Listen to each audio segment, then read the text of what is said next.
El deseo del alma en la oscuridad espiritual, número 31. Un sermón predicado la mañana del Día del Señor, 24 de junio de 1855, por el reverendo Charles Spurgeon en la capilla de New Park Street, Southwark. Con mi alma te he deseado en la noche. Isaías 26:9.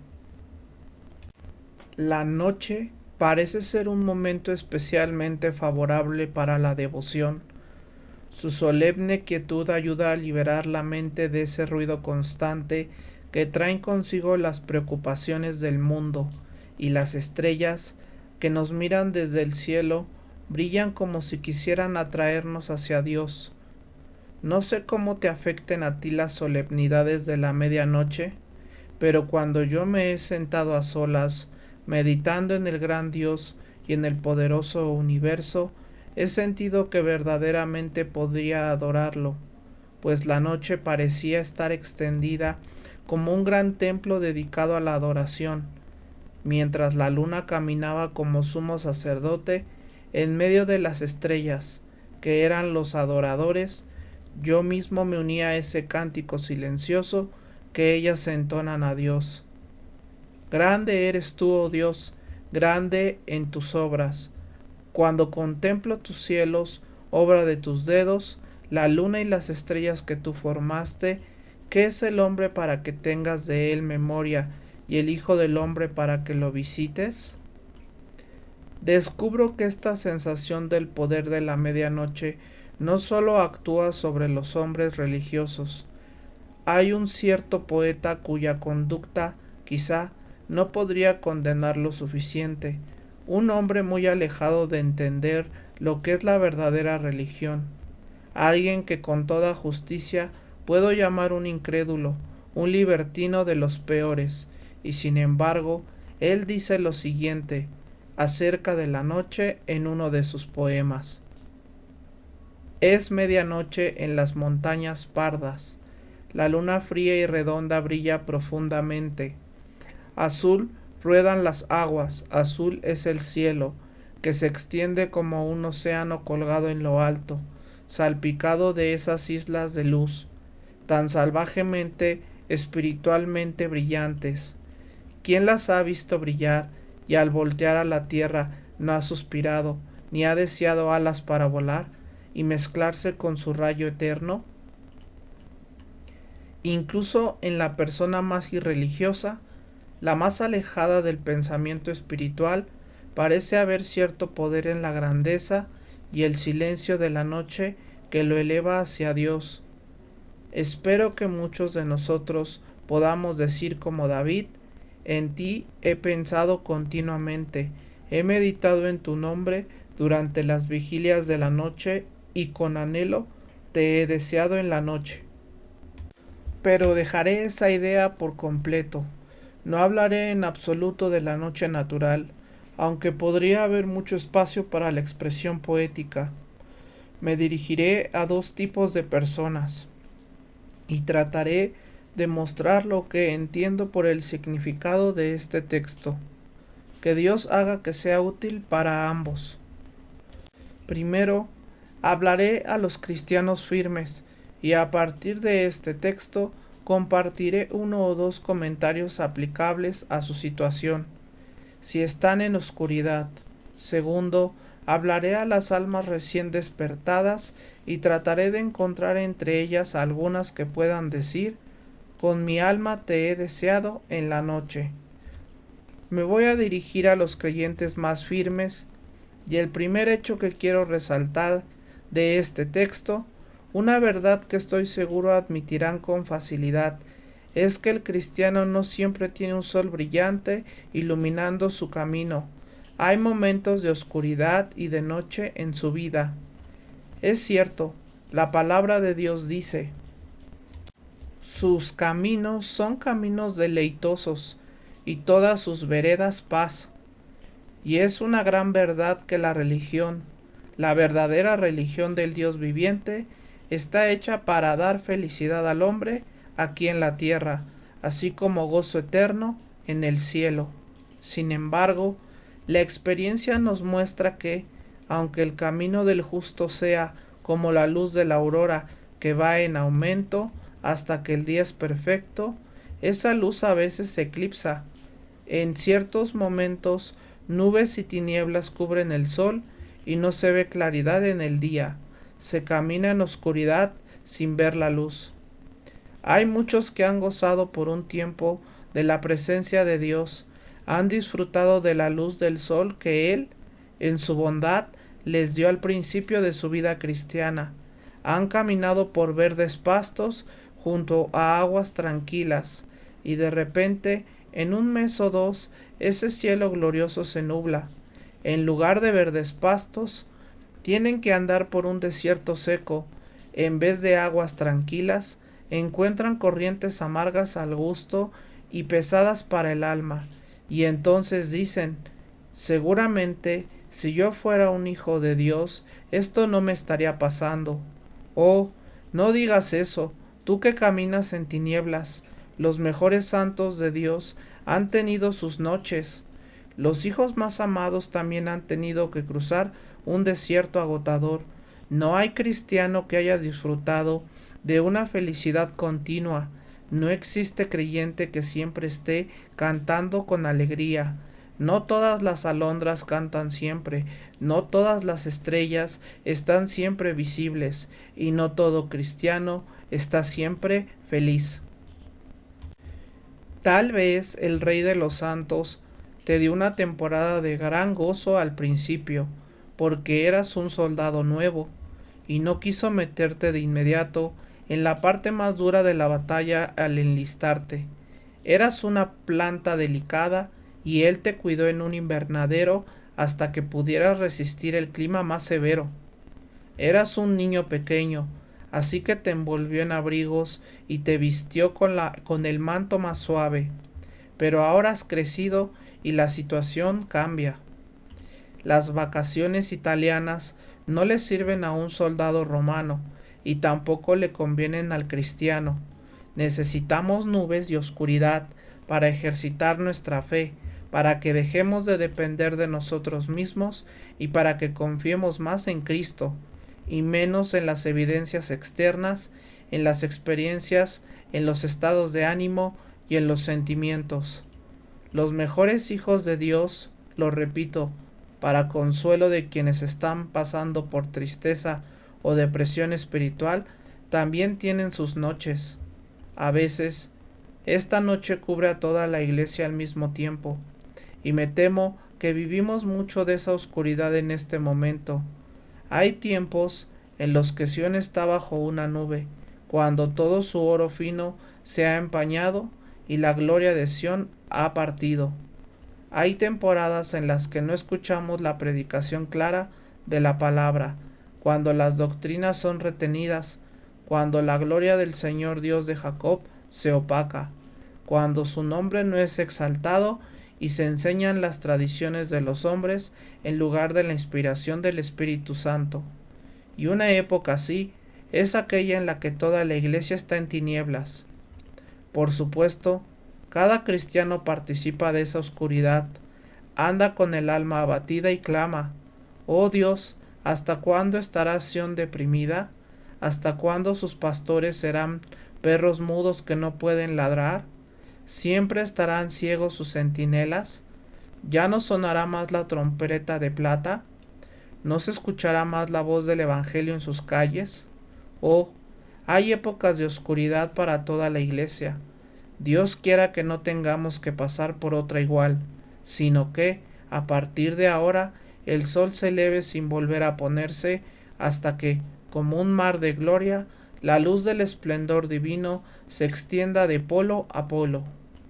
En otras ocasiones, esta oscuridad en el alma del cristiano proviene de aflicciones temporales. Puede que haya tenido lo que el mundo llama una mala racha, algo salió mal en su negocio, un enemigo le hizo daño, la muerte le arrebató a un hijo amado, o el duelo se llevó al ser más querido de su corazón. Las cosechas se arruinaron, el viento no quiso traer sus barcos de regreso. Un navío chocó contra una roca, otro se hundió, todo le sale mal, y como me dijo esta semana un caballero que vino a verme: Señor, me iba mucho mejor cuando era un hombre mundano que desde que me hice cristiano, porque desde entonces parece que todo me ha salido mal. Yo pensaba, me dijo, que la religión traía promesas para esta vida, además de la que ha de venir.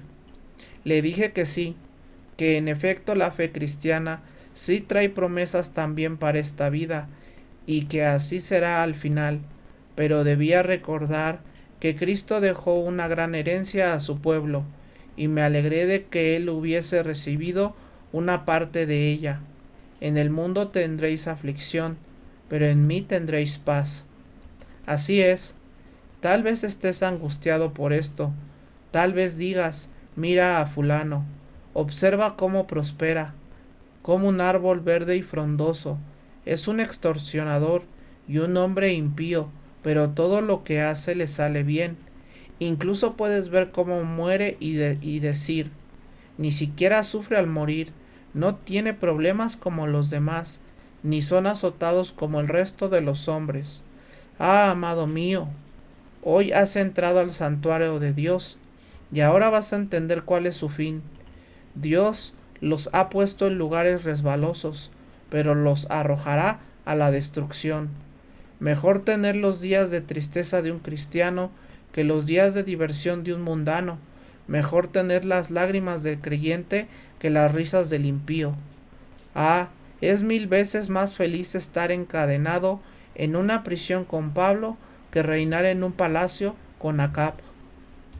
Es mejor ser hijo de Dios en la pobreza que hijo de Satanás en la riqueza. Así que anímate, alma abatida, si esta es tu prueba. Recuerda que muchos santos han pasado por lo mismo, y que los creyentes más firmes y ejemplares también han tenido sus noches. Pero dice alguien más: usted no ha descrito mi noche, Señor. No tengo problemas con mis negocios, y la verdad, aunque los tuviera, no me importaría tanto, pero lo que tengo es una noche en mi espíritu. Oh Señor, dice uno, ya no tengo ni una sola evidencia de que soy cristiano. Sé que fui un hijo de Dios, pero ahora algo me dice que ya no le pertenezco. Hubo un tiempo en el que me halagaba creyendo que conocía algo de Dios y de la piedad, pero ahora dudo que tenga parte alguna en esto. Satanás me susurra que voy a terminar en llamas eternas, y no veo ninguna esperanza para mí. Temo ser un hipócrita, creo que he engañado a la iglesia y también a mí mismo. Me da miedo no ser de él. Cuando abro las escrituras de Dios, no encuentro promesa alguna. Cuando me miro por dentro, todo lo que veo es corrupción, completamente oscura. Mientras otros me elogian, yo me acuso a mí mismo de toda clase de pecados y corrupciones. Jamás hubiera imaginado que podía ser tan malo. Me da miedo pensar que no hay obra de gracia en mi corazón, porque si lo hubiera, no tendría tantos pensamientos corruptos, deseos sucios, pensamientos duros contra Dios, tanto orgullo, tanto egoísmo, tanta voluntad propia. Me da miedo pensar que no soy de Él. Ahora bien, esa es precisamente la razón por la cual sí eres de Él. El hecho de que puedes hablar así, porque el pueblo de Dios pasa por la noche. Tiene sus noches de tristeza. Me encanta oír a alguien hablar así. No quisiera que lo hiciera todo el tiempo. También debe vivir momentos en que entré a la libertad con la que Cristo lo hizo libre. Pero sé que con frecuencia la esclavitud espiritual se apodera del alma. Tú dirás, pero ¿de verdad alguien sufre así? Yo confieso que yo mismo lo sufro constantemente, y muchas veces no puedo probar ni mi elección en Cristo, ni mi adopción, aunque la mayor parte del tiempo sí puedo clamar. Solo soy deudor a la misericordia, y de la misericordia del pacto es de lo que yo canto. Pero en otros momentos me siento como la oveja más insignificante del redil de Jesús. Veo a 10,000 más adelantados que yo, y si me permitieran sentarme en el banco más bajo del reino de los cielos, y pudiera saber que estoy dentro, lo cambiaría por todo lo que tengo. Y no creo que haya existido jamás un cristiano que de vez en cuando no haya dudado de su interés en Jesús. Pienso que cuando alguien dice yo nunca dudo, entonces es cuando más deberíamos dudar de él. Es justo el momento en el que uno debería decir, ay, pobre alma, me temo que ni siquiera estás en el camino, porque si lo estuvieras, verías tantas cosas malas en ti mismo y tanta gloria en Cristo, mucho más de lo que mereces, que estarías tan avergonzado de ti mismo que dirías, es demasiado bueno para ser verdad. La primera parte ha quedado completamente establecida por la experiencia. Los hombres cristianos muy seguido tienen sus noches. Pero el segundo punto que vemos aquí es que la fe del cristiano mantiene su color incluso en la noche. Con mi alma te he deseado en la noche. ¿Cuánta religión de zapatilla de plata hay en este mundo? Los hombres seguirán a Cristo cuando todos gritan, Hosana, Hosana. La multitud se apiña en torno a él y hasta quieren hacerlo rey a la fuerza cuando el sol brilla, cuando el viento sopla suave. Son como las plantas que crecen en la piedra, brotan y por un tiempo están verdes, pero cuando el sol se levanta con su ardor, se marchitan de inmediato. Demas y el Señor ama el mundo y muchos otros más son personas muy piadosas en tiempos fáciles. Siempre caminarán con Cristo durante el día, mientras la religión siga estando de moda y goce de la aprobación de la sociedad, pero no lo seguirán en la noche. Hay ciertos materiales cuya verdadera apariencia solo se ve con la luz natural, y así también hay muchos cristianos profesantes cuyo verdadero color solo se revela a la luz del día. Pero si cayeran en la noche del sufrimiento o la persecución, verías que no hay mucho en ellos. Son buenos de día, pero se apagan en la noche. Pero, amados, ¿no saben que la mejor prueba de un cristiano es la noche? El ruiseñor, si cantara de día, cuando todas las ocas están cacareando, no sería considerado mejor músico que un gorrión. Un cristiano que solo se mantiene firme durante el día, cuando todos los cobardes se sienten valientes, ¿qué valor tiene eso? No habría belleza en su valentía, ni gloria en su firmeza, pero sí puede cantar en la noche, cantar en medio del sufrimiento, cantar cuando está al borde de la desesperación. Entonces eso prueba su sinceridad. Ahí está su gloria, en la noche. Las estrellas no se ven de día, pero brillan cuando el sol se ha ocultado.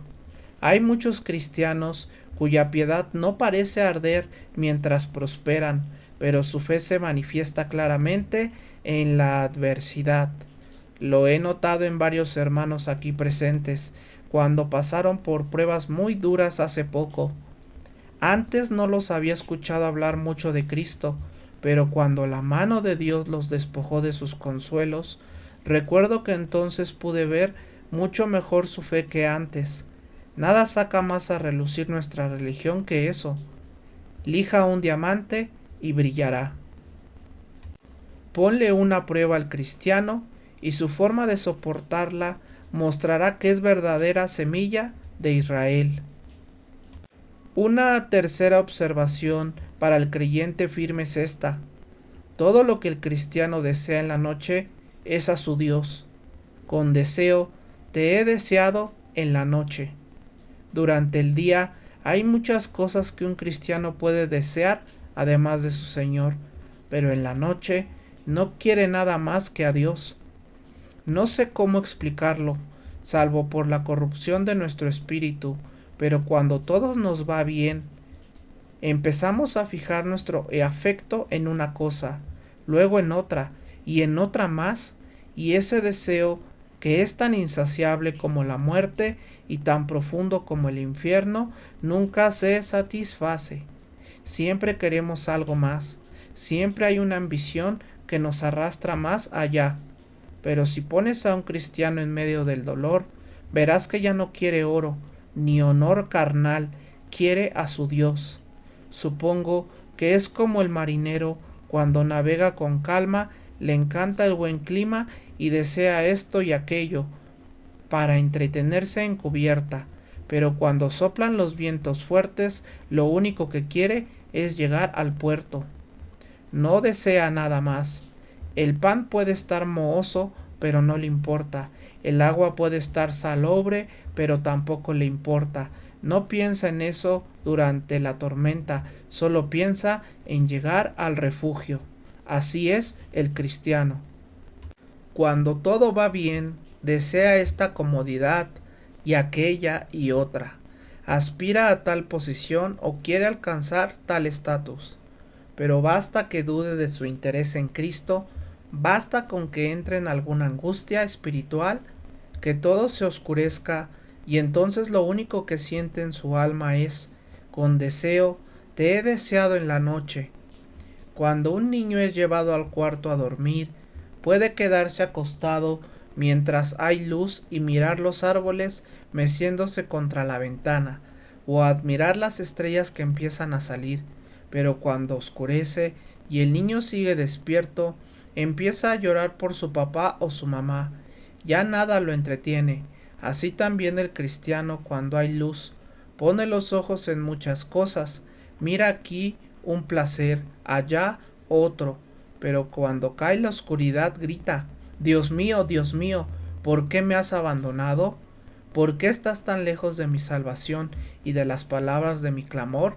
Y entonces clama, dame a Cristo o me muero, nada más puede saciarme. Pero ahora una observación más antes de terminar mi mensaje para los santos confirmados. Hay momentos en los que todo lo que un creyente puede hacer es desear. Tenemos una gran cantidad de evidencias de piedad. Algunas son prácticas, otras experienciales, otras doctrinales. Y por supuesto, mientras más evidencias tenga un hombre de su piedad, mejor. Nos gusta tener varias firmas para validar más un contrato, si es posible. Nos gusta invertir bienes en varios fideicomisarios para que estén más seguros. Así también nos gusta tener muchas evidencias. Muchos testigos fortalecerán mejor nuestro caso en el tribunal que unos pocos, y por eso es bueno tener muchos testigos que den testimonio de nuestra piedad. Pero hay temporadas en las que un cristiano no puede obtener ninguna. Apenas logra que un solo testigo se levante a dar fe de su piedad. Le pide a sus buenas obras que hablen por él, pero hay tal nube de oscuridad sobre él que sus obras le parecen tan manchadas que ni siquiera se atreve a pensar en ellas como pruebas. Dirá, es cierto, espero que estos frutos sean correctos, espero haber servido a Dios, pero no me atrevo a usar estas obras como evidencia. Habrá perdido la seguridad y con ella el disfrute de la comunión con Dios. He tenido comunión con Él, quizá diga, e intentará traer esa comunión como evidencia, pero la ha olvidado, y no aparece, y Satanás le susurra que todo fue una fantasía, y la pobre evidencia de comunión está amordazada, sin poder hablar.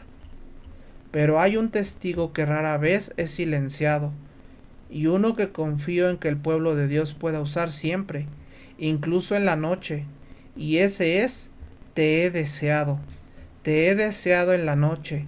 Sí, Señor, si no he creído en ti, al menos te he deseado. Y si no he gastado mi vida en tu servicio, una cosa sí sé, y el diablo no puede quitármelo, te he deseado.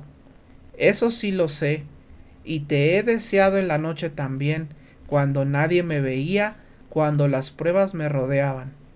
Ahora, mis amados, espero que haya muchos de ustedes aquí esta mañana que estén firmes en la fe. Tal vez no necesiten lo que acabo de decir, pero les aconsejo que se lleven este consuelo y, si ahora no lo necesitan, guárdenlo en un pequeño frasco y llévenlo con ustedes hasta que les sea útil. No saben cuánto falta para que se sientan débiles. Así como el Señor, gran corazón, le dio a Cristiana una botella de vino para que bebiera cuando estuviera cansada, así también ustedes tomen esto y no se burlen de un creyente despreciado solo porque no es tan fuerte como ustedes. Algún día podrían necesitarlo ustedes mismos. Les digo que hay tiempos en los que un cristiano estaría dispuesto a meterse en el agujero de un ratón con tal de llegar al cielo. Estaría feliz de deshacerse de todo con tal de encontrar una pequeña grieta por la cual escapar de sus temores. En esos momentos, la evidencia más mínima es más preciosa que el oro. El rayo más débil de la luz vale más que todas las riquezas del Perú, y una sola gota de consuelo es más dulce que todo un cielo de consuelo en otras temporadas. Ustedes podrían pasar por esa misma condición, así que llévense este pasaje con ustedes y ténganlo listo para presentarlo ante el trono. Con mi alma te he deseado en la noche. La segunda parte de mi sermón estará dirigida a las almas recién despertadas. Y así como hice 4 observaciones para los cristianos confirmados, ahora trataré de responder 3 preguntas para aquellos que han sido recién despertados. La primera pregunta que podrían hacerme es esta: ¿cómo puedo saber que mis deseos son pruebas de que hay una obra de gracia en mi alma? Algunos de ustedes pueden decir: creo que puedo llegar tan lejos como dice el texto. He deseado a Dios, sé que he deseado ser salvo, he deseado tener parte en la sangre de Jesús, pero ¿cómo sé que ese deseo viene de Dios? ¿Y cómo puedo saber si terminará en una verdadera conversión? Escúchenme entonces, mientras les doy 1 o 2 pruebas. Primero, pueden saber si sus deseos vienen de Dios por su constancia. Muchos hombres, cuando escuchan un sermón poderoso, tienen un deseo muy fuerte de ser salvos, pero luego regresan a casa y lo olvidan. Son como aquel que ve su rostro en un espejo, se va y de inmediato olvida cómo era. Regresan de nuevo, otra vez la flecha queda clavada en el corazón del enemigo del rey. Se van a casa solo para sacarse la flecha, y su bondad es como la nube de la mañana y como el rocío temprano se desvanece. ¿Te ha pasado esto a ti? ¿Has tenido un deseo así? ¿Se te va a olvidar mañana por andar en tus asuntos? ¿Estás deseando a Cristo hoy, pero mañana lo vas a despreciar? Entonces me temo que tus deseos no vienen de Dios. Son simplemente los deseos de una conciencia naturalmente despertada, solo movimientos de la naturaleza humana, y llegarán tan lejos como la naturaleza pueda llegar y no más. Pero si tus deseos son constantes, entonces anímate. ¿Cuánto tiempo han durado? ¿Has estado deseando a Cristo este último mes o en los últimos 3 o 4 meses? ¿Lo has estado buscando en oración por un buen tiempo? ¿Te das cuenta de lo que anhelas tanto un lunes como un domingo? ¿Lo deseas en el trabajo cuando hay momentos libres en tus actividades? ¿Lo buscas en la noche, en esa soledad profunda donde no se escucha la voz de ningún predicador ni hay alguna verdad que te sacuda la conciencia? ¿O solo es un rubor pasajero como el de la fiebre, que no es señal de salud? ¿O es más bien el calor verdadero de un deseo genuino que muestra que tu alma está viva? ¿Estás deseando a Dios constantemente? Claro, acepto que incluso los deseos más sinceros tienen altibajos, pero un cierto nivel de constancia es esencial para que puedan contar como verdadera evidencia de una obra divina. Ahora bien, también puedes darte cuenta si tus deseos vienen de Dios por su eficacia. Hay quienes desean ir al cielo con muchas ganas, pero no tienen ningún deseo de dejar la borrachera. Quieren ser salvos, pero no lo desean lo suficiente como para cerrar su negocio los domingos por la mañana, o para controlar su lengua y dejar de hablar mal de los demás. Dicen que quieren ser salvos, pero no lo desean lo suficiente como para asistir entre semana a escuchar el Evangelio. Tú puedes saber si tus deseos son verdaderos por su eficacia. Si tus deseos te llevan a producir frutos dignos de arrepentimiento, entonces vienen de Dios. Los simples deseos no valen nada si no se llevan a la práctica. Como dice la Escritura, muchos buscarán entrar pero no podrán. Esforzaos por entrar por la puerta angosta. No basta con buscar, hay que luchar. El profeta aquí nos muestra que mientras deseaba a Dios en la noche, ese deseo fue muy eficaz, porque en el versículo 8 declara: en el camino de tus juicios, oh Dios, te hemos esperado. Ese deseo lo hizo esperar los juicios de Dios. ¿Cuántos he escuchado decir: estoy esperando en Dios, eso es todo lo que hago? Ahí están, como junto al estanque de Betesda, diciendo: algún día vendrá un ángel a mover las aguas. Espera, ¿cómo sabes que no te estás engañando a ti mismo? Digamos que un amigo me está esperando para cenar. Entro a la casa, pero no hay agua hirviendo, ni nada de comer. Señor, lo estábamos esperando, pero no hay nada listo. No les creo. Si de verdad me estuvieran esperando, habrían preparado todo, y esperar en Dios siempre implica estar preparado. Alguien dice: estoy esperando en Dios, pero no está listo para Él. Sigue emborrachándose, la casa sigue sucia, su corazón está igual de mundano que siempre. Está esperando, sí, pero esperar implica estar listo. Nadie está esperando si no está listo. No estás esperando el camión si no tienes tu saco y sombrero puestos y estás asomándote por la puerta para verlo llegar. Y no estás esperando a Dios hasta que estés listo para irte con Él. Ningún hombre debería decir: estoy esperando a Dios. No, amados, generalmente es Dios quien está esperando por nosotros, más que nosotros por Él. Ningún pecador se adelanta a Dios. Pero el profeta esperó en el camino de los juicios de Dios, es decir, esperó en el lugar correcto, esperó en la casa de Dios, esperó bajo el sonido del Evangelio, y ese deseo lo llevó a buscar: con mi espíritu dentro de mí te buscaré. Lo llevó a buscar a Dios. Ah, los pobres y lastimosos deseos de algunos de ustedes no sirven de mucho. Un escritor antiguo dijo: el infierno está empedrado de buenas intenciones.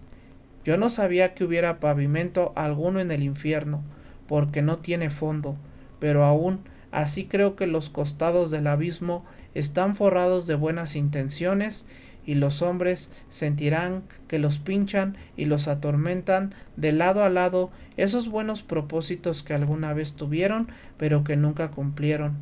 Niños que fueron estrangulados al nacer, deseos que nunca se convirtieron en acciones vivas, deseos que brotaron como hongos en la noche y, como hongos, se esfumaron, como el humo de una chimenea que desaparece en cuanto se apaga el fuego.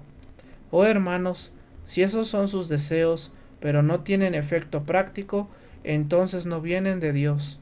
Pero si esos deseos te han llevado a dejar la borrachera, te han obligado a renunciar al teatro o a cualquier distracción mundana, te han impulsado a buscar a Dios con todo el corazón, te han hecho abandonar un pecado y luego otro, entonces anímate, vas por el camino correcto si tus deseos son prácticos y te transforman. Otra forma de saber si tus deseos son verdaderos es por su urgencia. Ah, algunos de ustedes quieren ser salvos, sí, pero hasta la próxima semana. Pero cuando el Espíritu Santo habla, Él dice: hoy, si oyen su voz, no endurezcan su corazón. Tiene que ser ahora o nunca. Hoy dame tu gracia. Hoy dame tu misericordia, hoy dame perdón. Algunos de ustedes tienen la esperanza de salvarse antes de morir, antes de que se cierre el abismo debajo de ustedes. Esperan que Jesucristo se fije en ustedes algún día. No han dicho exactamente cuántos años faltan, pero siempre lo dejan en ese futuro lejano, borroso, incierto. Pero el deseo verdadero es ahora. ¿Acaso el hombre que está parado en el cadalso con la soga en el cuello dice, ¿me puedes perdonar en un año? Claro que no. Tiene miedo de que el siguiente segundo sea lanzado a la eternidad. El que de verdad siente el peligro clama, ahora. El que realmente quiere a Cristo clama, ahora. El que ha sido despertado espiritualmente grita con todo su ser, ahora o nunca. ¿Qué pasa, pecador? ¿De verdad crees que puedes posponer la salvación? ¿Tu corazón te dice que puedes dejarlo para después? ¿En serio? ¿Cuándo el fuego ya está entrado por los tablones de tu cuarto? ¿Cuando tu barco ya chocó contra la roca y se está hundiendo? Sí, ya se está llenando de agua, mientras por el otro lado el fuego avanza. Fuego y agua están buscando destruirte al mismo tiempo. ¿Y tú vas a decir mañana? Podrías estar muerto antes de que salga el sol. ¿Mañana? ¿Dónde está eso? ¿En el calendario del diablo? No está escrito en ningún libro de esta tierra. ¿Mañana? Es como una islita imaginaria en un mar lejano a lo que ningún marinero ha llegado. ¿Mañana? Es el deseo del necio, que jamás se cumple, como una luz falsa que parpadea delante de él y termina llevándolo a los pantanos de la aflicción. Mañana. No existe tal cosa. Si ese día existe, le pertenece a Dios, no a nosotros. Tillotson dijo muy bien: tener la intención de empezar una nueva vida, pero nunca encontrar el momento para hacerlo, es como si uno propusiera comer, beber o dormir de un día para otro, hasta que termina muerto de hambre. Pero tú dirás, si yo he deseado a Dios, ¿por qué no he obtenido lo que deseo? ¿Porque Dios no me ha concedido lo que le pido? Primero que nada, realmente no tienes derecho a hacer esa pregunta. Dios tiene todo el derecho de conceder tu petición o no, según le plazca. Y sería una tremenda falta de respeto que el hombre le diga a Dios, ¿qué estás haciendo? Él es soberano y tiene el poder de hacer lo que le venga en gana. Pero como esa pregunta nace de tu ansiedad, deja que la responda también con ansiedad. Tal vez Dios no ha respondido a tu deseo porque quiere que tú mismo salgas beneficiado. Tal vez quiere mostrarte lo perverso que puede ser tu corazón para que en el futuro no te atrevas a confiar en él. Tal vez quiere que veas cuán oscuro y profundo es el pozo del pecado para que, como el niño que se quema una vez, nunca más te acerques al fuego. Tal vez te deja bajar al calabozo más oscuro para que, cuando venga la libertad, la valores de verdad. Y además, Dios te está haciendo esperar para que tus anhelos se hagan más fuertes. Él sabe que el retraso aviva el deseo, y si te mantiene esperando, no es pérdida para ti, sino ganancia, porque verás más claramente cuánto lo necesitas, lo buscarás con más pasión, clamarás con más dolor, y tu corazón lo deseará con más sinceridad. Y además, alma afligida, puede que Dios te haga esperar para que al final puedas ver más claramente las riquezas de su gracia. Yo creo que algunos de nosotros, a quienes Dios hizo esperar mucho tiempo antes de encontrarlo, lo amamos más de lo que lo habríamos amado si nos hubiera respondido de inmediato. Y ahora podemos predicarle mejor a otros, podemos hablar más de su amor y de su misericordia. Juan Bunyan no podría haber escrito lo que escribió si el diablo no lo hubiera arrastrado por años. Ah, me encanta esa imagen del querido viejo cristiano.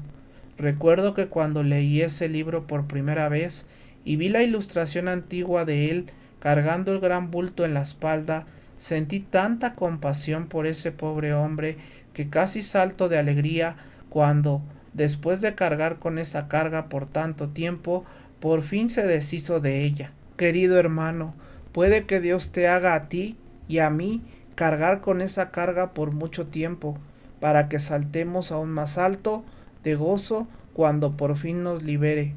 Porque créelo, no hay pecador arrepentido que valore tanto la misericordia como aquel que la ha esperado por un buen tiempo. Quizá ese sea justamente la razón por la que Dios te tiene esperando. Y otra cosa más, tal vez ya llegó esa respuesta. Yo creo que algunos de ustedes ya han sido perdonados, aunque no se han dado cuenta. Creo que ya han recibido el perdón, pero están esperando alguna señal maravillosa que nunca va a llegar. La gente tiene unas ideas muy raras sobre la conversión. He escuchado historias verdaderamente extrañas de cómo algunos dicen haberse convertido, y la verdad, muchas veces no les creo. Y sospecho que algunos de ustedes creen que les va a caer como un rayo del cielo, como una descarga eléctrica, como si algo místico e inexplicable pasara dentro de ustedes. Pero no esperen milagros ahora. Si no vas a creer que fuiste perdonado hasta que tengas una visión, vas a tener que esperar muchos años. Hay personas que piensan que no han sido perdonadas porque nunca oyeron una voz en sus oídos, pero te digo algo, qué triste sería que mi salvación dependiera de que un versículo se me aplicara de manera mística al corazón. Yo mismo tendría miedo de que eso no fuera Dios, sino el diablo o simplemente el viento soplando por detrás de mí. Yo quiero algo más seguro que eso. Es posible que ya hayas sido perdonado y ni siquiera lo sepas. Dios ya pudo haber hablado misericordia a tu espíritu, pero no lo has escuchado porque sigues diciendo, no puede ser. Si tan solo te sentaras a pensar seriamente en esto, palabra fiel y digna de ser aceptada por todos, que Cristo Jesús vino al mundo para salvar a los pecadores, de los cuales yo soy el primero. Creo que entonces te darías cuenta de que tú no estás excluido. No necesitas ninguna de esas milagrosas cosas que estás esperando. Dios puede habérselas concedido a algunos de sus hijos, pero nunca las prometió. Tal vez, entonces, la respuesta a tu pregunta sea esta: el perdón ya está, pero tú no te has dado cuenta. O que Dios te hable con fuerza al alma para que realmente sepas con toda seguridad que Él ya te ha perdonado. Pero hay una última pregunta más seria. ¿Me concederá Dios mi deseo al final? Sí, alma afligida, claro que sí. Es completamente imposible que alguien que haya deseado a Dios, como te lo he descrito, termine perdido. Supongamos que bajaras al mismo infierno con ese deseo todavía en tu espíritu. Apenas entraras, tendrías que decir: deseé misericordia de parte de Dios y Él no quiso dármela. Busqué la gracia en manos de Jesús y Él no me la concedió. ¿Sabes lo que pasaría enseguida? Satanás estaría encantado, diría: ajá, aquí hay un pecador que se perdió orando. Dios no cumplió su promesa porque Él dijo: todo aquel que invoque el nombre del Señor será salvo. Y aquí hay uno que lo hizo y aún así se perdió. Ah, cómo aullaría de gusto el infierno entero. Cantarían canciones blasfemas contra el Dios Todopoderoso porque un alma que deseaba de verdad se perdió. Te digo algo, he escuchado muchas cosas terribles en mi vida. He escuchado a hombres maldecir y blasfemar contra Dios al punto de hacerme temblar, pero hay una cosa que jamás he oído decir a nadie, y creo que Dios ni siquiera permitiría que un hombre dijera una mentira tan monstruosa. Jamás he escuchado ni siquiera de un borracho algo así como: busqué sinceramente a Dios con todo mi corazón y aun así Él no me escuchó ni me quiso responder, me rechazó y me echó fuera. No creo que sea posible, aunque sé que el ser humano puede llegar a ser increíblemente malvado. No creo que exista nadie capaz de decir semejante barbaridad. Yo nunca lo he escuchado Y estoy seguro de que algunos de ustedes también pueden decir, he sido joven y ahora soy viejo, pero nunca he visto a un solo pecador arrepentido decir con desesperación, no soy salvo, busqué a Dios y Él no me escuchó, me rechazó para siempre y no quiso darme su misericordia. Y yo creo que, mientras sigas con vida, tampoco tú te vas a topar con un caso así. Entonces, ¿por qué tú habrías de ser el primero? ¿Por qué tú, pobre alma arrepentida, serías el primero? ¿Acaso piensas que eres un blanco especial para todas las flechas del Todopoderoso? ¿Que Dios te ha puesto como un blanco al que va a lanzar todos los rayos de su ira? ¿Que tú serás el primer caso en que la misericordia falle? ¿Que serás el primero en vencer la infinita capacidad de amar de Dios? Oh, no digas eso. La desesperación es una locura, pero por un instante reúne tu razón. Tú que estás desesperado, ¿de verdad crees que Dios desea verte condenado? ¿Acaso no ha dicho, vivo yo, declara el Señor, que no quiero la muerte del que muere, sino que se arrepienta y viva? ¿De verdad piensas que a Dios le causaría placer tu condenación? No te atrevas ni a imaginarlo. ¿No crees tú que Él se deleita en perdonar? ¿Acaso no ha dicho que Él se goza en mostrar misericordia? Y no está escrito, así como los cielos son más altos que la tierra, así son mis caminos más altos que los de ustedes, y mis pensamientos más altos que los suyos? ¿Qué ganaría Dios con destruir tu alma? ¿No le daría más gloria salvarte? Claro que sí, porque tú cantarías sus alabanzas en el cielo, ¿a poco no? Sí, pero escucha bien, el mejor argumento que puedo darte es este. ¿Acaso crees que Dios entregaría a su Hijo a morir por los pecadores y luego no querría salvarlos? Está escrito que Jesucristo vino al mundo para salvar a los pecadores, y tú eres un pecador, lo sabes, lo sientes, entonces vino a salvarte a ti. Solo cree eso. Como pecador arrepentido, tienes todo el derecho de creerlo. Si fueras un fariseo, no tendrías ese derecho, pero como alma humilde y quebrantada, sí lo tienes. El fariseo no tiene ese derecho porque nunca se ha dicho que Jesús vino a salvar a los justos. Y si creyera eso, estaría creyendo una mentira. Pero todo aquel que se reconoce pecador tiene derecho a creer que Cristo murió por él. Y no solo eso, es la verdad. Cristo vino al mundo con un propósito definido, y lo que vino a hacer lo hará. Él vino a salvar pecadores, y ahora está escrito, todo aquel que cree en el Señor Jesucristo será salvo, pero el que no cree será condenado. El viernes pasado tuve el honor de predicar al aire libre ante miles de personas, una multitud como jamás imaginé ver reunida por una causa espiritual. Noté algo muy curioso. Había un eco muy potente, que repetía las últimas palabras de mis frases, como si una voz gigante confirmara lo que yo acababa de decir. Cuando repetí las palabras, el que cree y se bautiza será salvo, el eco respondió, salvo. Y cuando dije, pero el que no cree será condenado, el eco murmuró, condenado. Y esta mañana creo escuchar ese mismo eco. El que cree y se bautiza será salvo. Y los santos en el cielo responden, salvo. Escucha cómo cantan delante del trono. Escucha cómo tus padres glorificados y tus familiares en la eternidad gritan, salvo. ¿Acaso no oyes ese eco resonando desde el cielo azul? Salvo. Pero, oh, pensamiento terrible, cuando pronuncio las palabras, el que no cree será condenado. Resuena desde lo profundo ese temible eco, condenado, desde ese lugar donde hay gemidos huecos, lamentos oscuros y gritos de almas atormentadas. Dios no permita que tú llegues a conocer lo que es ser condenado. Que Dios te dé la gracia de creer ahora mismo, porque está escrito, si hoy escuchas su voz, no endurezcas su corazón.